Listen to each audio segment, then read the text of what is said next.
This is Coder Radio, episode 140 for February 9th, 2015.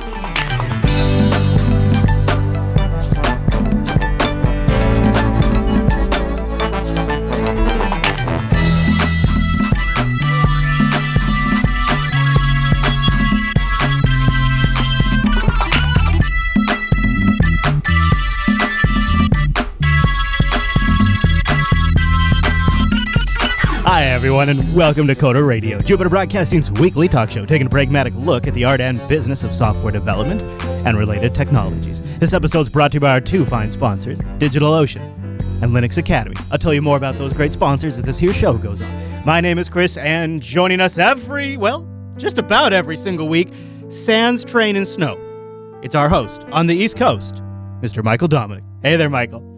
Chris, I want to personally apologize for NJ Transit's massive incompetence. Yeah. Now, is this your governor again? I know you guys have problems with this kind of stuff. Hey, no. He was in Texas, right? So he had nothing to do. Oh. Yeah, that was... No, so last week, you literally got stuck on a train. I mean, what are we going to do about that? I was literally on the train, yeah. Well, there's nothing we can do about it. You know, and actually, a yeoman's job to the Mumble Room, right? They assembled like the Avengers. We're like, hold on, there is a horrible monster loose known as we might not have a show, and it is now destroying the city known as Jupiter Broadcasting, and we must now save the city. And like the A-Team meets the Avengers meets the X-Men, Mike, it was amazing. They assembled, they got on Mumble within a matter of minutes, and we had ourselves a nice, totally unprepared, unscripted, off-the-cuff chat. I heard it the following day, and then I was cringing. I really wish I had, been able to dial in and just yell at you. Really, just rage out on the middle of the train. Though I probably would have gotten tased by the friendly conductor.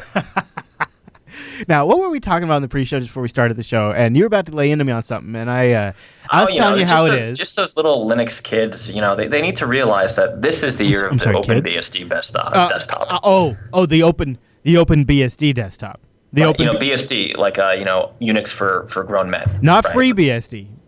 No, freedom is for losers.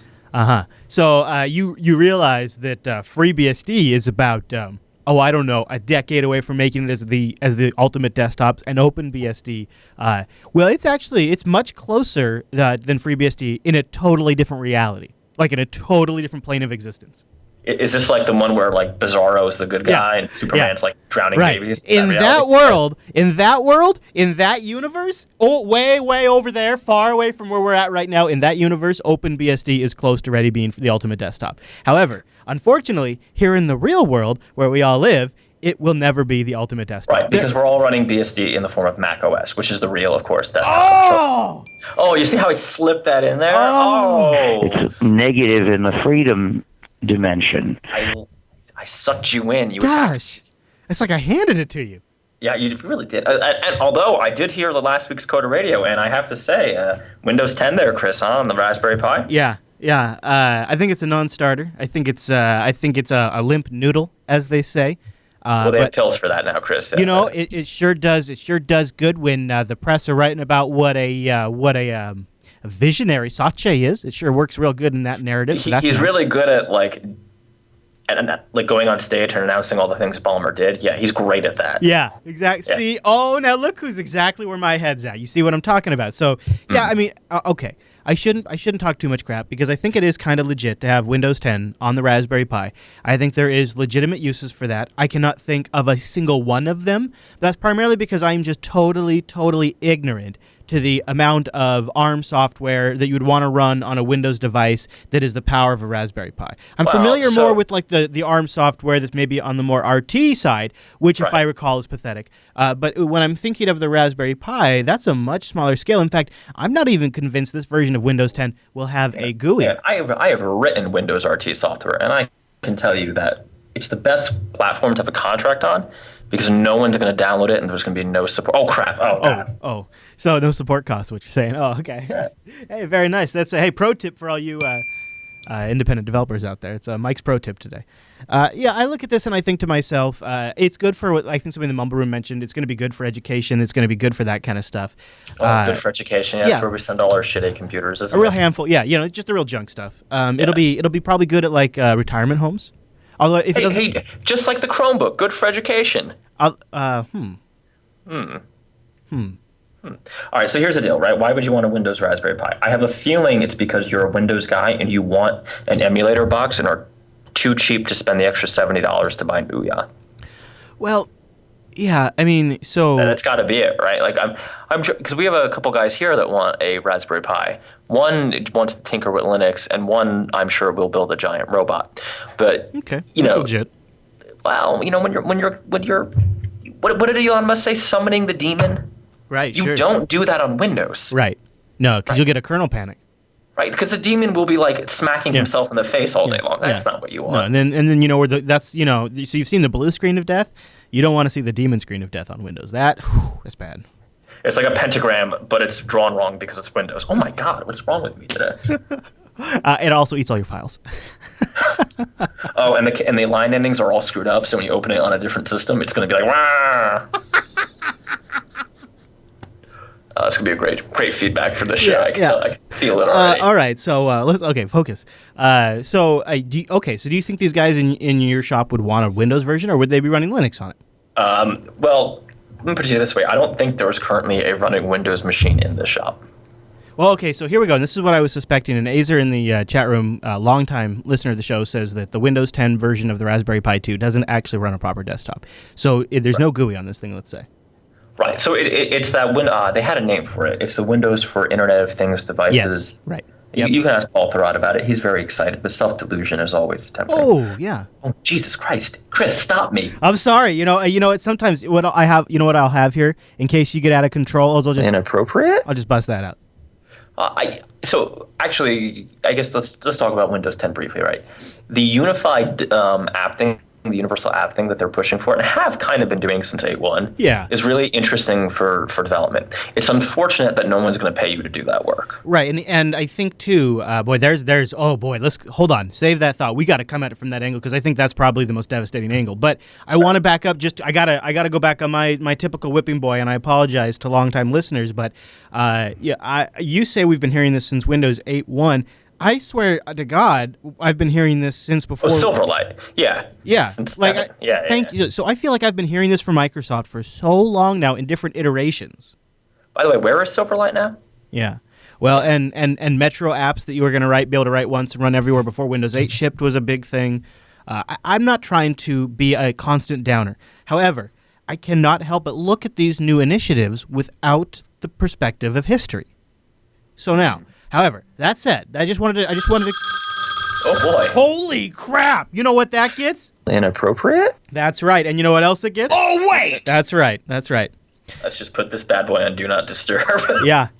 I think so. He's a jackass. Hey.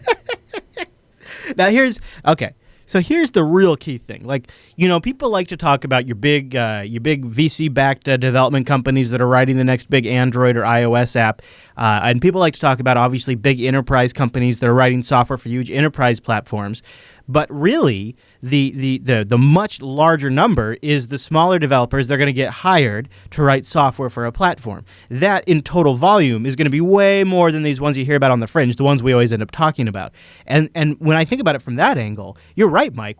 Why would a customer, try to think this through. What would be the advantage if I'm... I don't know the right kind of customer. Let's say I have an online store and I want to kind of make an app that is for people to be able to browse things and maybe buy shoes and things like that. Like it's a goods item. And I came to you and I said, hi, I have this store. And we sell a few items like shoes, cologne, underwear.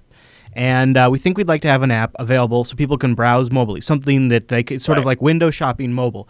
And I'd surely want to target Windows, but here's my question. If I'm this theoretical person and I come to you and I have this question, why are you not just going to say, well, then build a great website? Like, in what scenario? So the problem is when you say people are window shopping, right?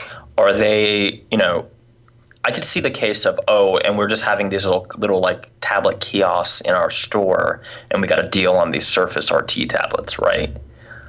Which don't exist anymore, by the way. Okay, yeah. But if you want to put something on a application store, right? Not to use the trademarked app store, you're probably doing that on iOS or Android or iOS if it's in the case of a tablet, right?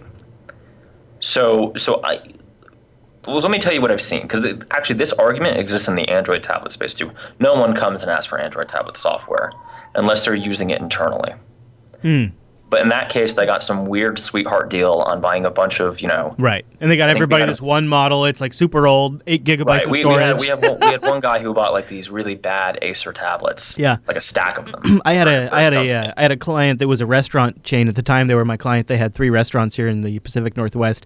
And so the first thing they did is they went through and bought a whole bunch of, they weren't Kindle Fires, but they were from the same company that made the Kindle Fire. Yes. Right. And I think BlackBerry had one of those too for a little while. The very first Kindle Fire, there was a BlackBerry Fire, or there was a BlackBerry tablet that was just like it. I don't know if you remember that. So my client bought, I think it was like 200 of these things for all of the restaurants. They wanted one at every single table, plus one for the waiters, and one in the kitchen, and a few spares. Well, so it was the same thing. It was 8 gigabytes of storage. It was Android 2.2. This was a little while ago. But, just all really ancient stuff. And then I left. And when I went back to the restaurant after a couple of years, I think, so this was just semi-recently, I went back to the restaurant, and iPads now at the tables.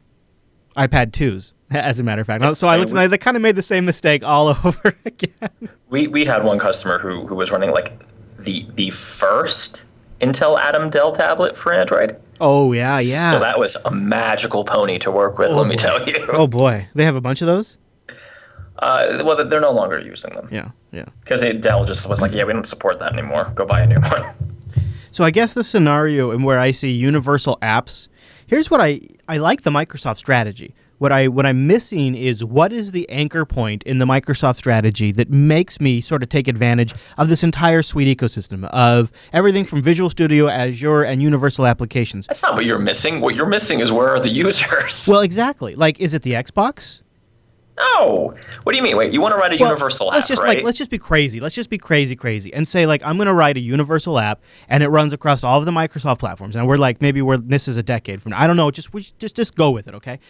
I want to write an application for all the Microsoft platform devices that run universal apps. And at this point in time, in my crazy-ass vision, that means you, Mike Dominic, could write a universal app, and there would be an app store on the Xbox that somebody could run it on. There'd be those HoloLenses somebody could run it on. There's the Windows tablets somebody could run it on. There's the Windows Phone and the desktop.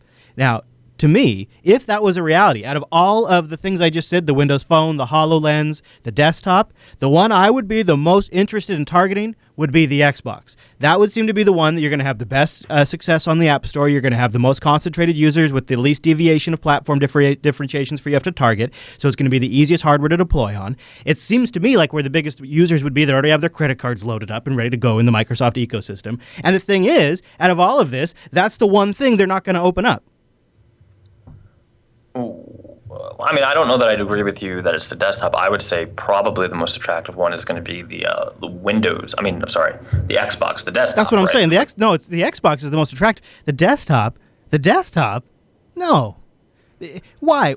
How can you say that after years now of Windows 8 and not once has anyone looked at the Windows Marketplace and gone, that's a great app store. Great apps. Okay, so the problem is if you're targeting like Wintel software, right? Windows desktop software, your customer, you're not making your money on development contracts. You're making it on, we'll sell you a development contract. Oh, and here's a 5-year support contract.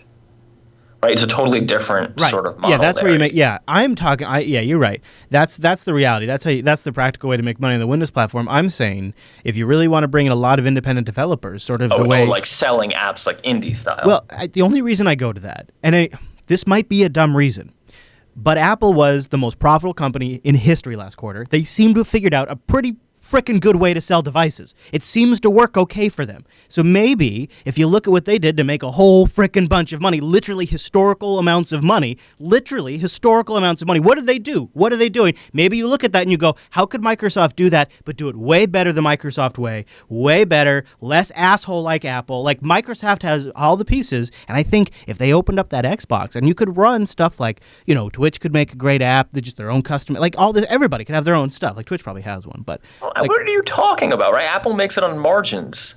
Dude, they make it margins on the hardware that they're selling because they have great apps for the iPhone. People are buying the iPhone in large part because it has the best apps. People Right, would but buy you're same not thing for the gonna get- Xbox. Same thing, but it's the same thing for the Xbox. People love the games on the Xbox, so they buy the Xbox. If Microsoft allowed guys like you to target the Xbox with these universal applications, I think that'd put some real stink behind it. I think without that, it's kind of a non-starter. I don't know. I think, why would you care, right? I'm just thinking, okay, so what is the revenue model? What am I going to make a game on the Xbox? All the other apps, in quotes, are free on the Xbox. They're media consumption. You know what? That question has been answered by the Fire TV and the Roku. They have successful app stores. They have apps that are written just for those devices. The Roku has hundreds of apps. Some of them are real crap, but some of them are really great. The Fire TV has a much limited selection, but they're great apps too. And remember, if are people like making money? Like, can you be a Fire TV shop or a Roku shop? There are a few people that make money off of the Roku, yeah. And here's what I'm saying though. These are universal apps, so you're not just targeting the Xbox. But what I'm trying to illustrate is in my little scenario here, I don't see these universal apps working really well unless you have one universal like anchor that makes the whole ecosystem valuable. There's no anchor to the Microsoft ecosystem that makes it valuable. You say it's the desktop. I say it's only the desktop for business contracts. Outside of that, right? They have an anchor though, but it actually slides right into my topic. Their anchor is C#. It's not an anchor in terms of a platform. It's an anchor in terms of a tool. Ooh, that's genius. All right, hold your thought right there. I'll mention our first sponsor, and then we'll get into that. That's a little bit of brilliance. So our first sponsor, also a little bit of brilliance, that's DigitalOcean. Head over to DigitalOcean.com and go set up your own infrastructure. There's a lot of ways you can do that over DigitalOcean, from building your own system to using one of their one-click deployment systems. It's amazing. If you're not familiar with DigitalOcean, let me tell you a little bit about them. They're a simple cloud hosting provider dedicated to offering the most intuitive and easy way for you to spin up your own cloud server that you're going to get root access to. But for me at least, because I'm a busy guy, and honestly, if stuff takes too long, I'll put it off. So I've recognized that about myself, and this is why this works great for me at DigitalOcean. I can get started in less than 55 seconds. I got a tweet on Thursday, 26 second spin-up time for a server at DigitalOcean, 26 seconds. And pricing plans start only $5 a month for 512 megabytes of RAM, a 20 gigabyte SSD, one CPU, and a freaking terabyte of transfer. You get a terabyte of transfer, all of that, for $5. Now, to me, that's a big deal because I pay for CDNs and stuff, and I'm blown away. Sometimes I think maybe I'll just have like a dozen DigitalOcean machines. And why not? Because they got data center locations in New York, San Francisco, Singapore, Amsterdam, and London. So you get that geo-diversitile. Just build it out. I probably could too, because that interface is so simple and so straightforward that it makes getting anything done like snapshotting and replicating a machine crazy easy. And I suppose if I was really going to get down to it, I'd probably talk somebody in the community to taking advantage of DigitalOcean's incredible API that allows me to replicate the functionality of DigitalOcean's great dashboard, but maybe I could script it. Or maybe I want to plug it into my infrastructure management system like Puppet. They've got all of that, right? That you should go check out. Go to DigitalOcean.com. Here's a couple of things you should do, and just to kind of see what I've been talking about. Go to DigitalOcean. Use our promo code. It's Coder Digital. That's one word in lowercase. Coder Digital. It's $10 credit, and it's a $5 machine, so you can try it out for a couple months. And you don't even need a credit card. But go over there and check out their community section, and just look at some of the apps that have already been built. You don't even have to do the work. And I mean, this is just, and plus, it's also kind of inspiring. And there's also like starting points. So if you go over here and say View Projects, this is where you go on the DigitalOcean website. And also check out all those great tutorials right there. Here's a Juju DigitalOcean provider. If you use the Juju management system, I mean, this is like, it makes deploying a DigitalOcean droplet like just dragging a charm onto your dashboard in Juju, and now you've got a new droplet. That's really cool. Swimmer, a full-featured open-source Android client for DigitalOcean. That's one of my favorite ones. Basin, you can manage your DigitalOcean droplets with Basin. Basin is one of the best Android clients for DigitalOcean. DigitalOcean's Toolbox, it's a browser extensions for Chrome and Firefox that allow you to manage all of your droplets. Isn't that neat? You can just like check right from your browser like the status of your droplets. It's pretty cool. There's a lot of really cool things you can just go grab right now. There's the Vagrant plugin. Isn't that awesome? Drizzle. Mongo Director, very handy. DigitalOcean.com, use the promo code CoderDigital when you check out. Go build your own rig, go deploy GitLab. They've got one-click deployments for that. You don't have to be a server admin to figure it out. They've also got CoreOS, one of the coolest distributions up and coming. You can go check it out at DigitalOcean.com and use the promo code CoderDigital when you check out. Thanks, DigitalOcean, for sponsoring the Coder Radio program. Hi, Mr. Dominic. So, I'm intrigued. So, you think that maybe with their recent moves of open sourcing some of the .NET stuff, maybe they're building some sort of anchor point that is not necessarily a feature or a gadget, but something much bigger in a sense, I suppose. So one, for the folks who are worried that Chris and I love Microsoft, this is going to be a fairly negative review. Chris, I don't know if you saw earlier in the week, I posted a revisit of my Xamarin review. I did see that. Xamarin Forms. If I go troll your Twitter feed, I'll probably find that, huh? I put it in the show notes too. Oh, okay. So, okay, for those who don't know, right, Xamarin lets you use C# and .NET to write iOS and Android apps. Yes, you can write Windows Phone apps, but let's be honest. It's had some problems. First off, this is going to be difficult, but C# is a great language, right? Well, let's stick with the Microsoft thing first before I go into this, because this is a bigger topic. Okay. All right, Microsoft has some great assets. Visual Studio, C#, hands down. The problem is what you're going to want isn't something you really shouldn't have, right? It's like the people who used to write all those real basic applications. You want to write something once with no modifications and run it on multiple platforms and have it somehow not suck. The dream. So, in my mind, Microsoft could quickly become the developer tool, basically de facto developer tool for mobile, desktop, and everything, if they somehow solve this, what I would believe at this point is a non-solvable problem, right? Insolvable. For those who don't know, C# is like Java, but better. In a lot of weird ways, right? Like That's it's funny. Just better. You know, it's funny because you say that now, and I think it's more accepting. People used to really bristle when you used to say that. Well, it's Java. It's like if somebody came back and said, "Let's redo Java" years later, right? With all the advantages, hindsight, yeah, right? Yeah. Of seeing what went wrong. Yeah. Getting a little Jersey flavor coming through there. I know. New Jersey is a lot like a war zone right now, apparently. If you hear an airstrike, it's okay. It's just, Christie closing a bridge. So Token Ring says it's C# is hippie Java. Well, I wouldn't know how it'd be hippie, but I guess it's open source now. That's true. There you go. That officially makes it qualified. Yeah, so let's just, and there are lots of other solutions. Alex was mentioning React, but let's just stick with the Xamarin Microsoft thing for now. All right, so Chris, you're a developer in a way. I mean, you use Linux, so it doesn't count, but you know what I mean.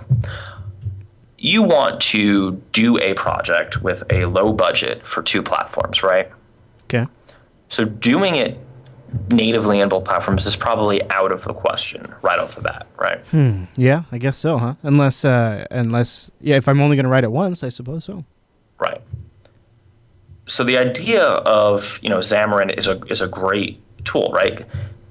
The problem is, where do you think most of your issues are going to come on any project that has a front end?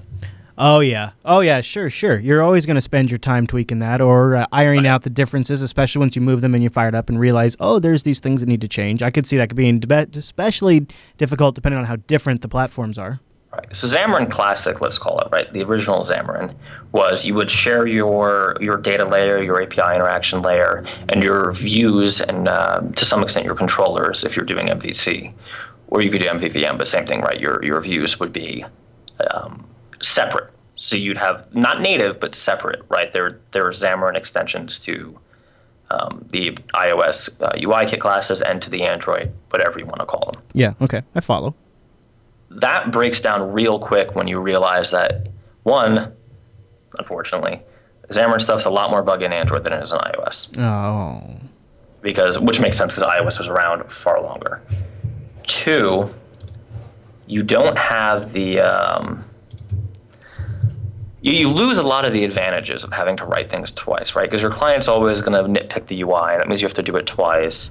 And a lot of little fancier UI stuff can be challenging in this non-native platform.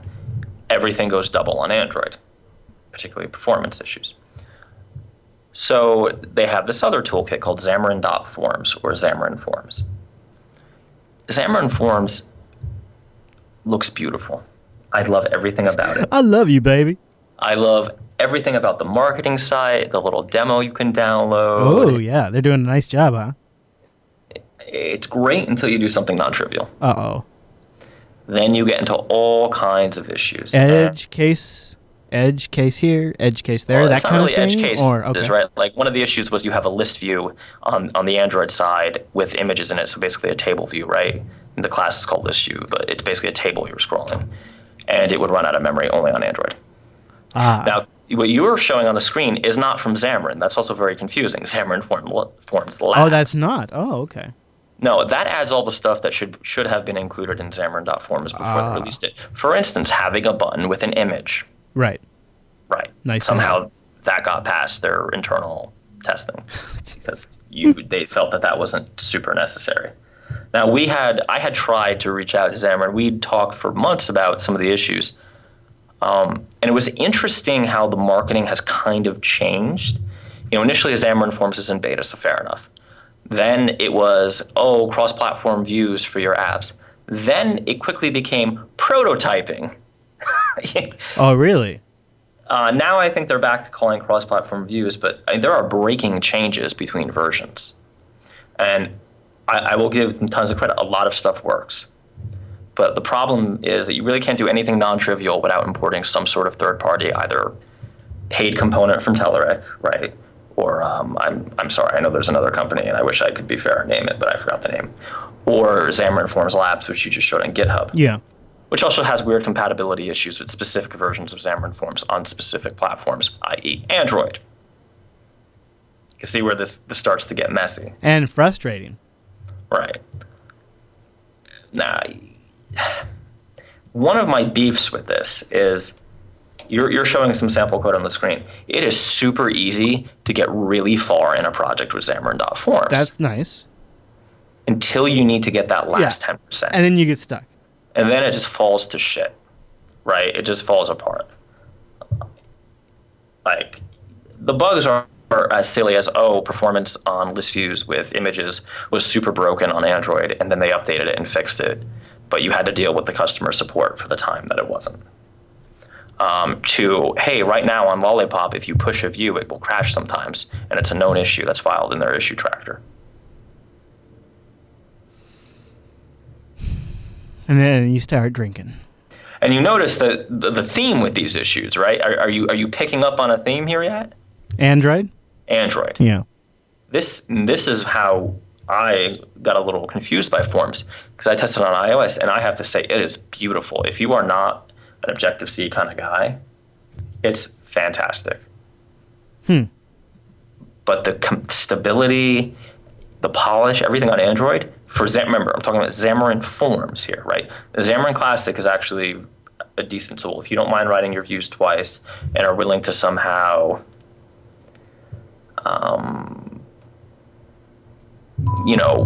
deal with that, then Xamarin Forms Xamarin Classic is going to do it. All right. So now this is the state of sort of easy cross-development today. Do you think Microsoft is going to help this at all? You think maybe they'll buy these guys? Maybe they'll buy Xamarin. So that's what needs to happen, right? Because the issues that they're facing are issues of money, right? You get the feeling, even when you talk to their support, and they're all very nice people at Xamarin, I don't mean to attack them too much, but Android's definitely a second-class citizen over there. Just go into, this is all public. Go into the Bugzilla, look at the issue tracker, look how many more Android issues there are. Mike, here's the thing, and I'm trying to bite my tongue about this.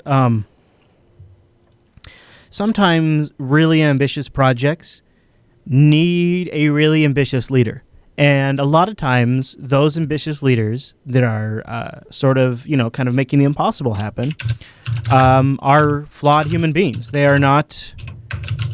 I don't know a nice way to say this, and I don't know how involved. To me, it sounds very much like Miguel de Casa. He gets excited about one thing, and that's what he's able to focus on. But he knows that the market dynamics require that he does other things.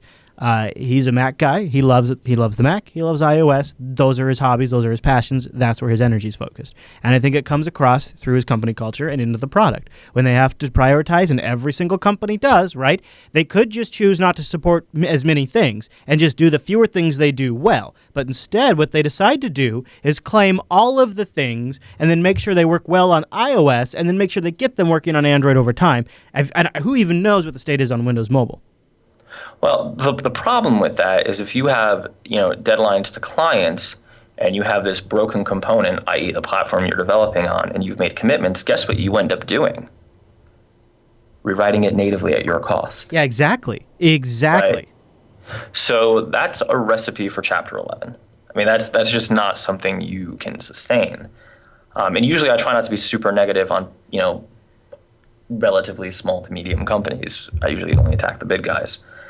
But I feel it's important to warn other people, because I know, Alex Bell in the chat room is kind of being a little bit of a prick, right? He's saying, don't trust your development consultants because they don't care about your product. Fine. Come on. That's not really true, but you know what? There are things called line of business apps that don't need to be flashy, right? Your HR inventory system, your accounts receivable system does not need to be flashy. No, in fact, I thought it was law that they're not flashy. Just right. So, to be fair, there's definitely a place where this kind of tool needs to exist.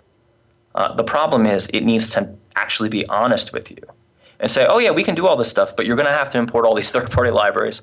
Oh, and we're not really staffed enough to keep up with the OS updates. So if one of your customers happens to pop out a lollipop phone, it's going to crash as soon as you try to push a view. Oh. Sorry. Oh. That's not great, right? Oh, there's an existing memory issue with images and MVVM on list views. Oh, we're sorry, but here's this crazy workaround. Even if the workaround works, right? You know what this sounds like? This sounds like how a lot of vendors support desktop Linux apps. Like they make the port, right? Honestly, this reminds me of Real Basic. Like, or dare I impugn myself? I used to do Java applet work, right? This is the same kind of, hey man, it works 80% of the time. Right. Right. But the reality, I'm trying to warn people like me, is that if you have clients, they're not going to pay you, right? If it doesn't work on all their devices, that's bad. So what do you do? And what does this mean for the bigger picture of, third-party tools, Xamarin, Microsoft? And this whole universal apps in the ecosystem. Right. So pause there. Collect your thoughts. Go ahead. No, I mean, you can finish your thought, but then collect them and I'll do a plug. No, go ahead. Oh, you're giving me the go. Well, then you know what I'll do is I'll tell you about my great folks, my great friends, my great advisors over at Linux Academy. Why do I call them my advisors? Because, as I mentioned last week, that was kind of what gave me the breakthrough to be able to go ahead and focus on Ruby. It was like, you know what? Linux Academy has put it all into perspective for me. Right here, it's going to take me this long. I'm going to follow these steps. So here's what I want you to do. Go over to linuxacademy.com/coders to get the Coder Radio discount. linuxacademy.com/coders. You go there. That kind of shows that, hey, you know what? I appreciate you supporting the Coder Radio program. And I think that's something that our audience can do as a way to help the show continue on, help make us successful, but really to sort of validate to our advertisers, too, that they've made the right pick in investing in Jupiter Broadcasting, right? Because what they are hoping, they're hoping that the audience that listens to Coder Radio and maybe the Jupiter Broadcasting audience in general is a little bit of a higher-end technical audience. They're kind of making a bet that you're sort of the best of breed out there. And they know that you will recognize the differentiator when somebody is crazy passionate about Linux and about the technologies that they teach. And it's such a difference from those general education platforms that are out there. And there's some big ones, really big ones that make a lot of money. And they charge a lot of money. But they don't have the focus and passion that Linux Academy has. And the reason why that matters is when you are spending your time and your money to learn something that's either going to make you better at your job or make you qualified for that next job or just help scratch that educational itch, or maybe it's just try something out. You know that the people behind Linux Academy are genuinely enthusiastic about what they're teaching you. Linux enthusiasts, developers, educators, they've all come together to build this platform. And you can get in at a discount at linuxacademy.com/coders. Now, I got a whole list of courseware that I just printed out that they've been adding recently. And I think this is something that you kind of have to understand once you've had it for a little while. Linux Academy just keeps adding more content. So your monthly subscription just keeps getting more and more valuable all of the time because you've got all of the stuff they've ever done, all the stuff they update, which they update stuff all the time, which I really respect. Especially one of the things that I've tracked since they've become an advertiser is how they've handled Docker. Because that's sort of a technology that's really come out of nowhere since they've become an advertiser. And so I was really impressed with the way Linux Academy was, boom, out of the gate. One of the first was the best Docker content. And then when Docker 1.0 shipped and they updated the Docker content on their site to make sure that you're getting the most current stuff. And what's super slick is if you want to do one of their lab deployments, well, they've got 7+ Linux distributions you can choose from. And then the courseware automatically adjusts to those distributions. And so do the virtual machines that you do the work on, which you can log in publicly from. They'll give you an IP or a DNS even, and you just use SSH so you can run it from your desk. Like sometimes I'll use Mosh. It's super slick, and fast. Like it feels like local because one of the things the Mosh client does is local echo. So when you're typing, you're seeing local echo type. It looks like it's super, super responsive, and then Mosh is handling all of it in the back. Anyways, I divert. The reason why I mention that is because I just snapped the Linux Academy workflow right into my existing workflow. I've got the multi-monitor setup that I used to use for my sysadministrating. Now I'm using it when I'm doing the Linux Academy stuff, and it just totally works. And that's what I love about them, is that's how everything is. I get the courseware, I get the hours, I get the estimate, I can set reminders. If I'm running tight on a week, I have the learning plans. I can go in there, I said this much time's available, I set that, and then it can even help me remind me about quizzes and stuff. It's really cool to see this all come together. linuxacademy.com/coders. You can go check it out for yourself.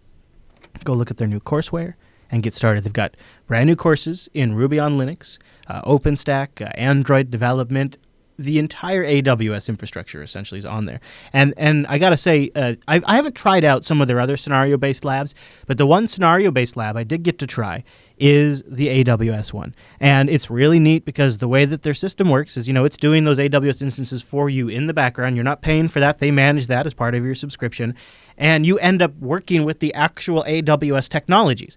And the reason why that's really kind of important is that stuff's a little esoteric, right? It's its own breed of technology. And if you've never worked with it in production, it can be a little intimidating. So the nice thing is you can do this in a scenario where you're deploying something, you're going to utilize these services, you're going to work with this esoteric system, you're going to get some experience with its esotericness, and then when you're ready to go work in production, it's not your first time.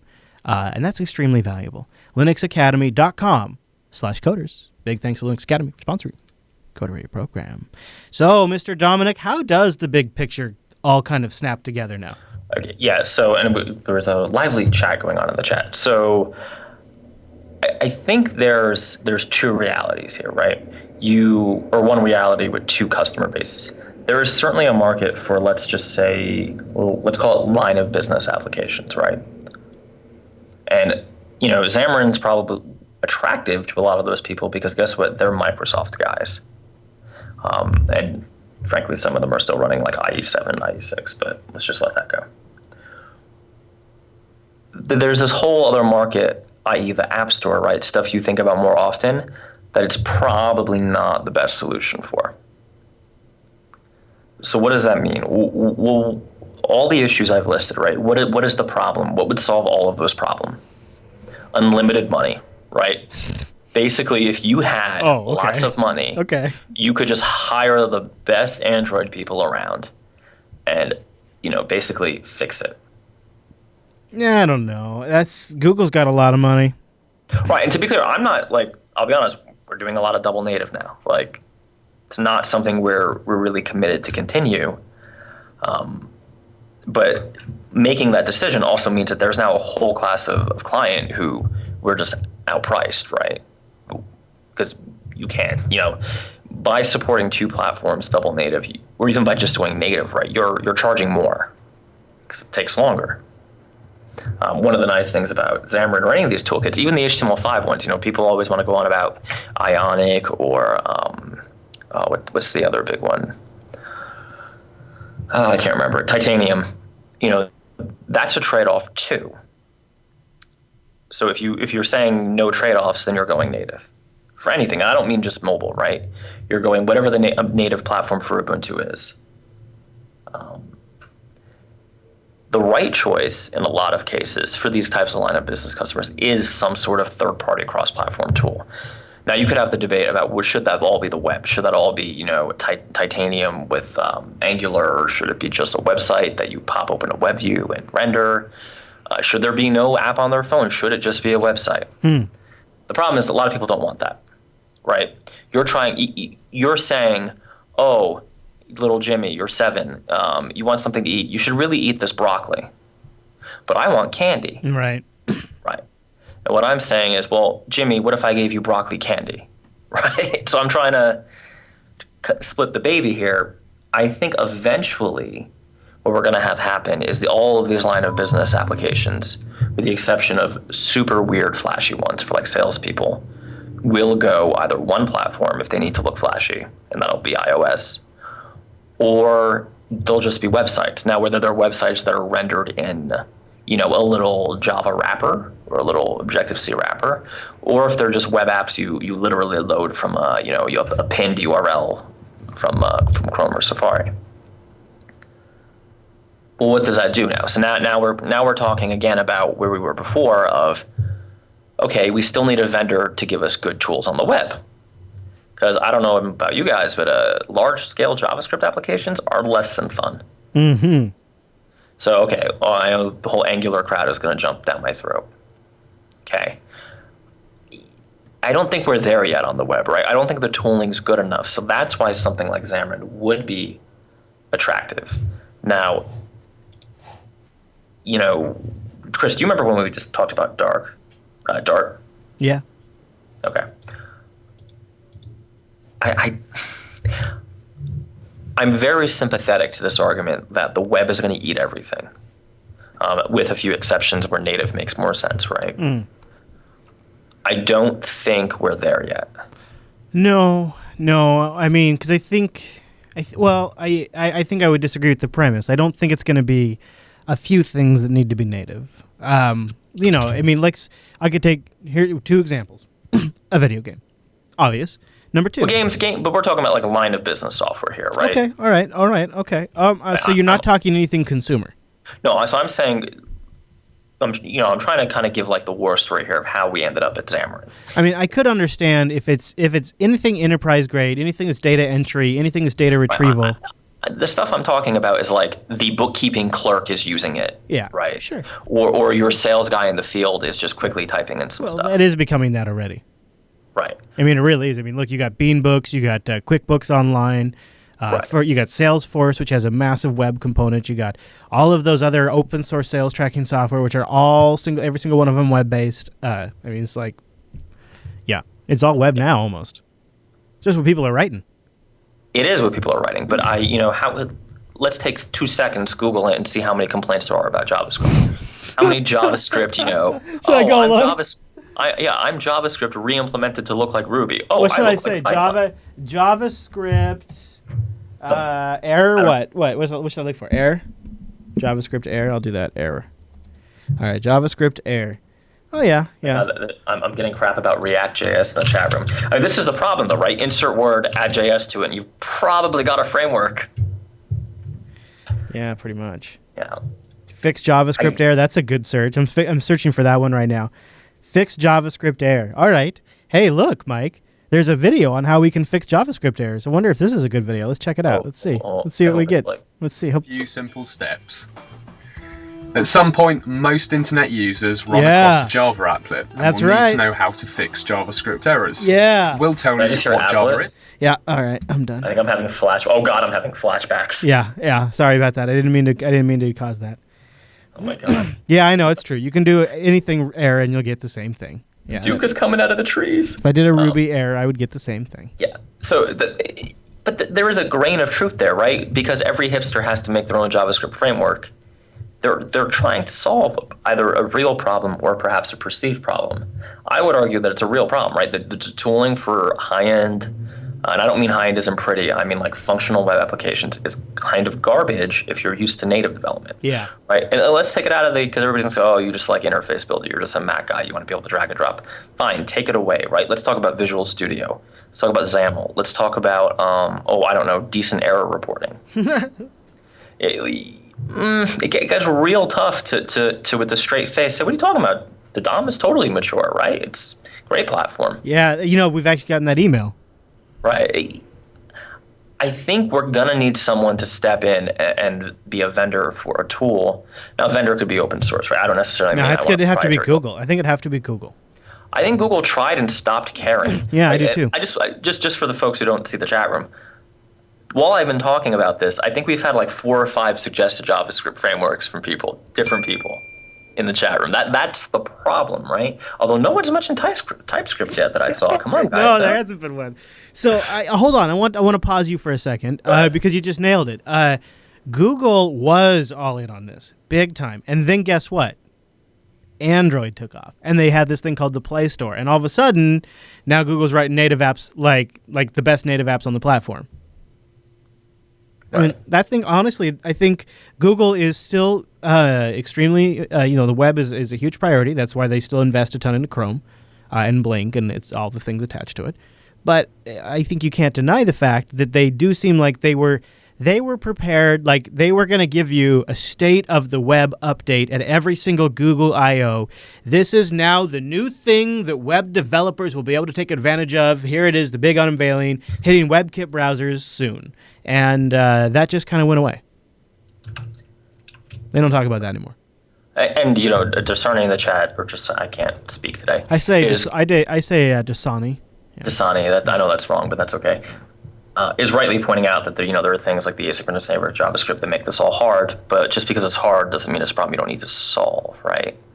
Because when you're asking people to, you have to think in a more asynchronous way or a more event-driven way, you're throwing out years of development experience. Yeah, and that's always what struck me too. I mean, you're taking a shot probably at the Node guys, but it's always struck me as like these always seem like great ideas, but then are you discounting everything that we've learned? Like, right. So you how can you throw that out? How can you throw that away? I'll take myself out of the equation, right? Let's go down the street. Let's go to it's New Jersey, so there's 1,000 pharmaceutical companies on every block. Let's grab one of their C# developers and say, hey man, so you want to do some functional programming? And he's like, hey man, I've been doing OO for 10 years, so why don't you go bang off, right? Like, you can't just ask people to totally upend what they're doing, especially if they're people who their business is developing solutions for customers or clients. I don't know, man, though. That's such a, I mean, I do agree with you, especially in the enterprise space, but that is such a tight line to walk, though, at the same time, because you can't shut down something incredible like your buddy, good friend, Marco Arment. I love him. Yeah, he runs the podcast app that you and I both like, Overcast. And the Overcast system has a back-end infrastructure where a bunch of VPSs go out and crawl RSS feeds and then collectively send out push notifications to all of the clients that run the app. Instead of the apps doing the RSS feed crawls, he does it server-side. And then anybody on the app that has that feed gets it when the server updates. And he was having to roll out something like 8 VPSs to manage this. And it was taking up... And because he's a big advocate of PHP, I guess, since Tumblr or whatever. Right. And he decided to finally sort of give in, and he rewrote that feed parsing aspect in Go and reduced his servers by half. But so that's exactly the point, right? I would advocate that as a positive thing. He wrote one component to fix a real problem he was having. Right. Yes, but I think the line of logic and reasoning that you're going down that path leads you to also reject doing things like, I'm not going to write one part in Go. My entire infrastructure is written in PHP, and we're not just going to hodgepodge a part of our infrastructure with an entirely different language with nobody on staff that knows how to write that. That's not true at all. Even with Java EE, you can splash some Scala in there for a more functional approach if it's appropriate for a problem you're solving. Yeah. I mean, not because some vendor but how do you make some that call hipster with on that? The internet says you have to be a functional programmer. But with the line of thinking you're going with, though, it almost sounds like you might not ever let yourself make that call. No, you should make that call. So you're right. It's a balancing act. Yeah. You can't just say, oh, I'm not doing anything new. But the argument of, well, this is the web, so yeah, there's always problems in JavaScript. But oh well, that's not an answer. Yeah. Right. Yeah. I'm not saying we need to, just bringing it back to Coco. I'm not saying we need to build the UI kit on the web or app kit on the web. I'm saying we need to understand, or I think some of the more prominent JavaScript developers need to understand that there is going to come a time, and I could be wrong. I would love to be wrong, but the way I see it, a lot of this JavaScript stuff is technical debt waiting to kick you in the ass, right? It's that 29% credit card you got freshman year in college, and it's just sitting there waiting. And it bites you right in the middle of an important moment of the project. I mean, let's think about the rise of Node.js, because I love Node so much. That is, and granted, it works for some things, but there are people who are just whole scale replacing applications with Node just because, right? You know, I'm the biggest downer on PHP. Hey, man, if your system works in PHP, don't touch it. Do your security patches, do what you need to do, but obviously don't go rewrite it in Ruby, right? Like, that would be crazy. I don't know. And there's the whole thing of JavaScript is not yet another programming language. It's a radically different programming paradigm, right? The prototypical inheritance. And also all these frameworks do really crazy stuff. Yeah. And they're all really, really different. So you're really not a JavaScript developer. You're a Angular developer. You're a React developer, supposedly. Right. You're you're a Backbone JS and Ember. I'm not saying these are bad. I'm saying that the fact that you have, you know, would it be wrong for me to say that there are 30 viable JavaScript frameworks? No. Oh, and let's not forget, if I wanted AppKit on the web, there's Cappuccino. Because, you know, the other thing you're not taking into account is there's also like little private ones that people have just created for themselves, and those, there's just, it's uncountable how many those are. Yeah. Every enterprise, because they won't use open source because they're crazy, has like something Inc.js, right? I don't know. I'm not saying that we should all sign up for TypeScript because I think that's also a bad idea. I'm just saying that I was really hopeful about Google Dart. I really thought we would have like Xamarin, we would have these other little shims to bridge us over the tide, and that Dart was going to be the future. Dart was going to fix this problem. And it was a good balance, right? You could do your JavaScripty prototypical stuff. You could do your OO stuff for the basic things you care about, right?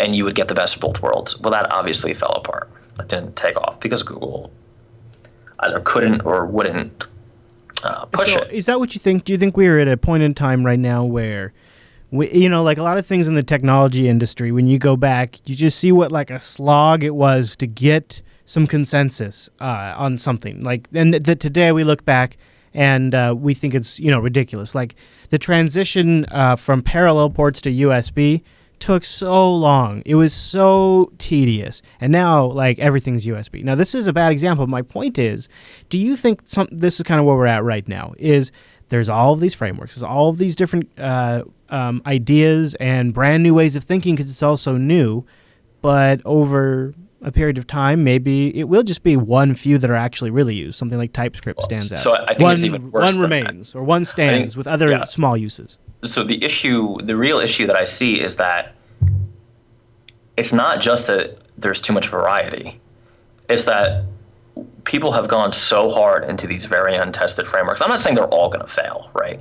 But there's going to be a lot of unmaintainable systems out there that either need to be, you know, ghetto patched constantly, or, you know, dare I say it, is WebKit going to be the next IE6?